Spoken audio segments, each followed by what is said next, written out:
खुलदाबाद के माफिया अतीक अहमद के गुनाहों की लंबी फहरिस्त, जुर्म की उलझी हुई कहानी जिसे एक एक करके अब यूपी पुलिस सुलझाने की कवायद कर रही है और उससे निकलते कई सारे किरदार जिनकी कहानियां एक एक करके सामने आ रही हैं। ऐसा ही किरदार शबाना नाम से अब एसटीएफ के सामने आ गया है।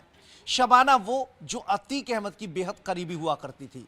शबाना वो जिसकी तलाश में एसटीएफ की पुलिस जुटी हुई है, क्योंकि शबाना ने देवरिया जेल में जाकर अतीक अहमद से मुलाकात की। शबाना साबरमती जेल में भी जाकर अतीक अहमद से मिला करती थी। शबाना वो किरदार है जिसके चलते अतीक अहमद और शाइस्ता परवीन में भी कई बार कहा सुनी हुई थी। प्रयागराज शहर, उसकी ये गलियां, अतीक अहमद ने इन्हीं गलियों में कहीं शाइस्ता परवीन का ठिकाना बना रखा था। चर्चा यह भी है कि जिस रोज अतीक अहमद को कचहरी में पेश किया गया था, उस वक्त शबाना की तस्वीर सामने आई थी। बुर्का नशीन शबाना अतीक अहमद से संभवतः मिलने पहुंची थी या उसे कोई मैसेज देने पहुंची थी। आखिर कौन है शबाना? इसका अतीक से क्या संबंध था? क्या कोई नजदीकी भरा संबंध था? क्योंकि न तो वो परिवार का कोई हिस्सा है, नहीं रिश्तेदारों की सूची में उसका कोई नाम है। तो क्या अतीक अहमद के कारोबार से संबंधित है ये शबाना नाम?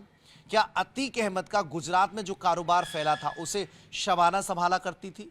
शाइस्ता परवीन गद्दी संभाला करती थी? और कारोबारियों से कैसे डील करनी है उसकी जिम्मेदारी क्या शबाना की थी? ऐसे बहुत सारे सवाल प्रयागराज पुलिस के सामने हैं। ऐसे में शबाना को बेनकाब करना जरूरी है, शबाना की पहचान सामने आना जरूरी है और एसटीएफ और यूपी पुलिस मिलकर शबाना को खोजने में जुटे हुए हैं।